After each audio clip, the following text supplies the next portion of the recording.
Hey guys, it's your girl Minnie and welcome back to another video. In today's video, I'm going to be talking about all my favorite books that I've been reading, and yeah, so it's gonna be fun. Before I get into the video, do not forget to subscribe to the channel if you like what you're seeing. It's free. Subscribe to the channel.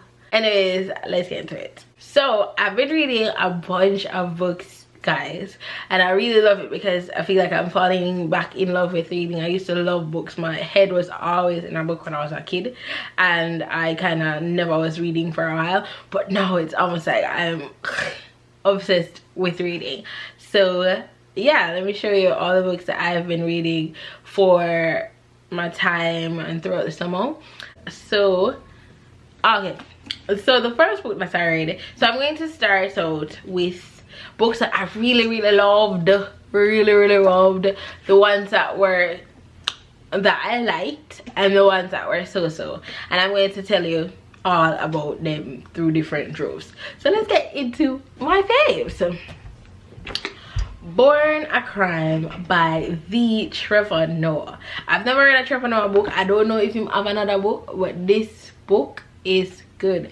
The title stems from Born a Crime, being that he was born in the time of apartheid and his parents are white and black. So his mom is black, his dad is white, and he grew up in this time. So he literally was born illegitimately in terms of the society that he was in. He's South African. The book grabs you.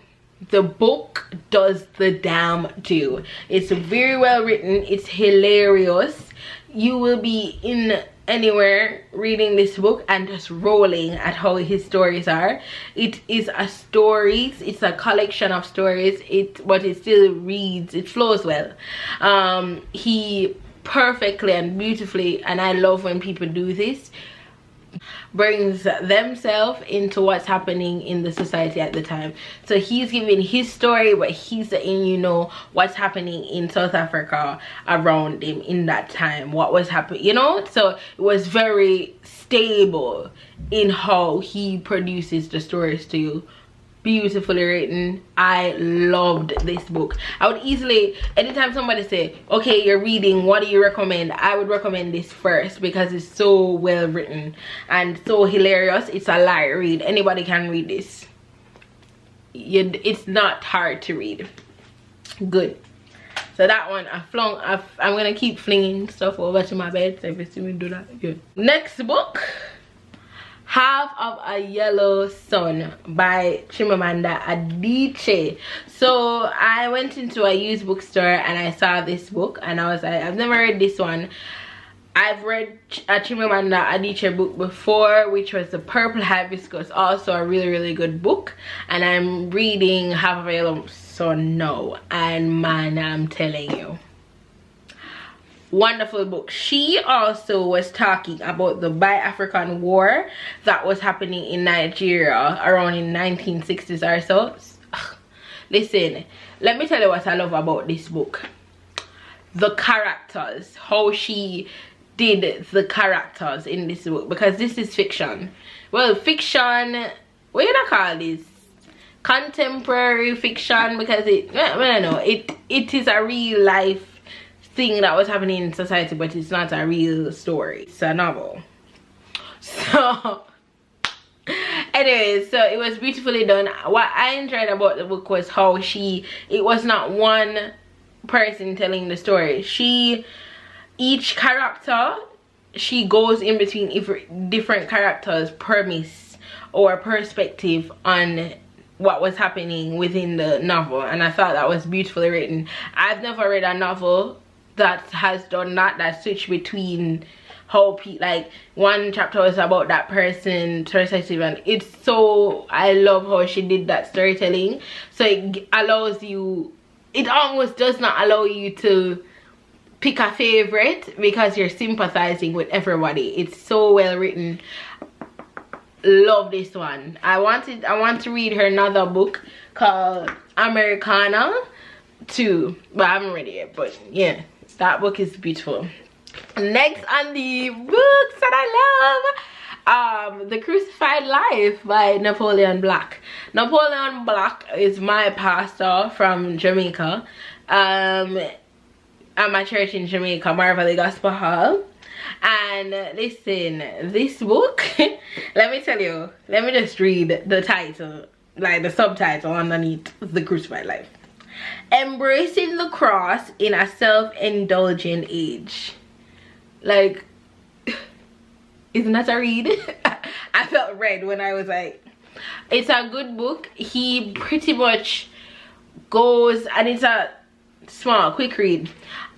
He goes into how, as Christians, or if you are wanting to know more about Christianity, how it is that sometimes in this age where people think that, oh, life is supposed to be easy and I'm supposed to enjoy everything, he pretty much goes into how the basis of Christianity is Christ dying for us on the cross, and goes into the crucifixion and what crucifixion was in that time, and pretty much says, how could you know about that history and think that it would be easy? And yeah, it's very real. It's very real in how he goes into it. He speaks about how, you know, listen, blessings are there, and all of that stuff, and you should think about being crucified every single day, as in crucified to your doubts and your unforgiveness. It's a beautiful book because it just reminds you that, listen, life isn't always supposed to be really easy when you're doing kingdom work, but it's always going to be purposeful because you're bringing people to the kingdom with the way you're living your life. So every day you're beating yourself, beating your flesh, beating every single thing. Listen, I'm not gonna preach the book. The book preaches itself. The book preaches itself, baby girl. And I love this book. My mother sent it to me because, you know, I love to bizzle. So yeah, it's a very good book. And he goes into suffering, and is suffering, like what is suffering in the Christian life. Listen, recommended reading as a Christian. And for anybody who wants to explore what Christianity is, why am I showing the back of the book? Good book, The Crucified Life by Napoleon Black. There's a whole bunch that I love. So the next book here is Eloquent Rage by the Brittany Cooper. I saw a girl on my Instagram reading this book, and I was like, what book is this? What book is this? And she told me it was Eloquent Rage. Went to read the book. What you know about done reading in 3 days? What you know about finished reading in 3 days? I was glued to this book because every time I was reading it, I was like, yes, yes, yes. It was well done. The next part of the title says, a black feminist discovers her superpower. And what she means by superpower, what you can get, is like having the knowledge to know that, and pretty much breaking down the angry black woman trope, where people say, oh, black women are always angry, but she twists it and say, oh, I have eloquent rage, honey. And she pretty much goes in the fact that, yeah, as Solange would say, we have a lot to be mad about, and it's literally my neighbor decides to mow his lawn right now at this minute. She pretty much breaks down the black woman, angry black woman trope. She goes into everything. She goes into black men and how black men treat black women. She goes into white women and their feminism. Listen, the book was a whole read. She speaks about Beyonce in this book and what Beyonce does for feminism, black feminism. It is beautifully written. It's a whole read. This is required reading for black girls. Required. I'm not asking you, I am telling you. You have to read this book if you're a black girl and want to know and have knowledge about what your blackness means, and not to be afraid of nothing. Beautiful book. She even speaks about like theology in there. So like she go into blackness and Christian life and certain things. Listen, it's a read. So the next book is Why I'm No Longer Talking to White People About Race by Rennie Edu Lodge. Probably mispronounced it, but okay. I love, firstly, why I really wanted to read this book was look at the title. Why I'm No Longer Talking. Right here says white people to white people about race. Beautiful book. The book, pretty much, I don't want to spoil it. Read it and see all that it's about, but it goes into race very deeply. It breaks down white privilege, it breaks down privilege and power beautifully. It talks about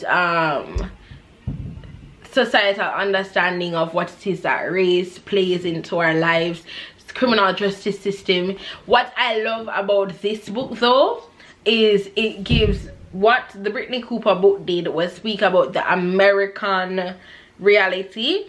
This one spoke, and worldview too, because you know blackness overlaps sometimes, and she also goes into how sometimes we're not a monolith. But anyways, this book here, she speaks of it from a British standpoint, so she goes heavily in Britain's history with blackness and race and all of that stuff, and she goes into aspects of history that I learned in the Caribbean because Jamaica was once a colony of Britain. So she goes into slavery and all of that stuff in here.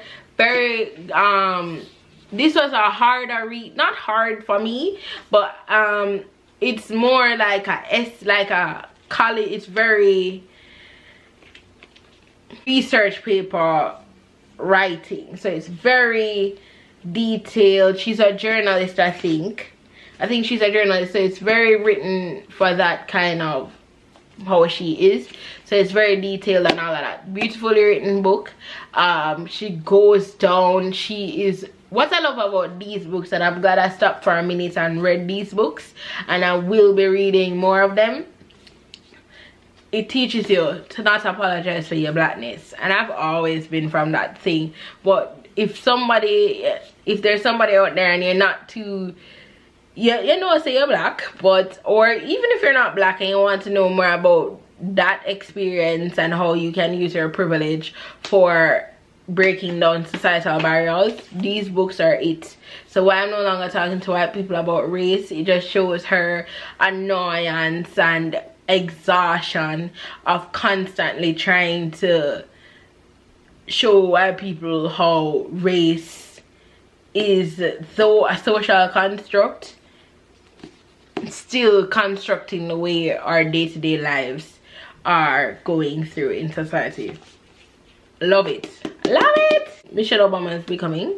The title Becoming comes from the fact, or plays throughout the book, what you realize on how she's saying that you can become several different things throughout your life. You're not just one person, you can become several different persons throughout your life, mother, daughter, lot, like she was doing the do. I love this book because it just shows how sometimes our lives overlap as black girls, and she beautifully brings us through her life and her different struggles and how she overcome and persisted throughout it, how she overcome doubt and all of that stuff. Beautifully written. Why it's one of those books that I was alright with is because at the end it became very baroque. So I don't know how to fully explain it, but like at the end it was very about Barack Obama and his campaign and all of that, and I didn't really care for that. So yeah, but the beginning parts, the like 3/4 of this book, I love. So I would say this is excellent reading for anybody, really, just to know that you can become more, you're not one person. And she breaks down how oftentimes, like when you're growing up, people say, what do you want to be when you want to grow up? When you want to be when you want to grow up? And it's like you have to pick one thing, and she's like, listen, you don't have to be one thing, you can be several things in this earth. So I love this book. Now on to the books that were just alright and I didn't finish these books. These were self-help books. Let me talk about the books before I tell you my thoughts. So this one is The Happiness Project by Gretchen Rubin, and this is Rachel Hollis' Girl Stop Apologizing book. Let me tell you my thoughts on these books. Let me show you them. My thoughts on these books is that they lack social awareness. So these weren't women writing themselves. It wasn't me. What I'm saying is these books weren't written for me. So it's self-help for white women. It was not self-help for me, a black girl, because some things that them talking about in this book is that, girl, I cannot do those things. Or that may be good for you in your whiteness, but for me, the society does not show up for me like that. And also, separate and apart from race being a reason why I don't like this book, and a lack of social awareness of the authors of these books, a second reason why I didn't really like the books and I didn't finish them at all, I pretty much probably went halfway or quarter ways of them, and I was like, whatever. They also, self-help books in general, I can't rock with them anymore because I can't help myself. I can't help myself. Me need God to help me.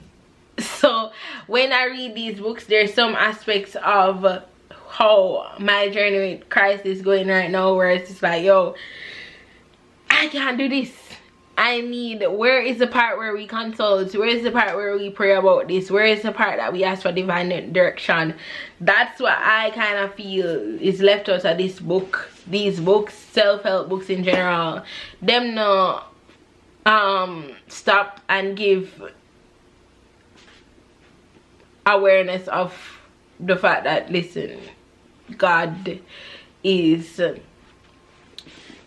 the ultimate decision maker, and he's pretty much the person that helps you. You can't help yourself. You will be ruined. So that is what I thought about these books. Still good books, and the authors themselves, maybe they're not Christians, so they're not going to have those premises, but for me, they weren't it for me, and I have to be very careful about what it is that I'm reading. So these were a no. You can still read them though. They're self-help books. And what I am currently reading, I wanted to finish reading it before, but I didn't finish reading it, so I just wanted to tell you I'm currently reading We're Going to Need Some More Wine by Gabrielle Union. This book, I'm almost pretty much done, but listen, Gabrielle Union has always been a friend in my head, and this book does it. This book brings you to this book brings you to tears. This book makes you laugh. This book, it's really well written. She brings you through the life of her and overlaps it with realism and gives you some advice in there. There's some gems in there so far for me. So I love this book, and yeah, I would definitely recommend it. She is so open in this book, so open, so real, and she is like that. Like when you watch her interview, she is like that. So I would recommend this book as a book to read, and this is what I'm currently reading right now. That was super long, but I really wanted you guys to know what I'm reading right now. So what are you reading? What did you read over the summer? Comment down below, let me know. And yeah, thank you guys for watching the video as always, and don't forget to come back for more and subscribe to the channel. Love you, peace and love.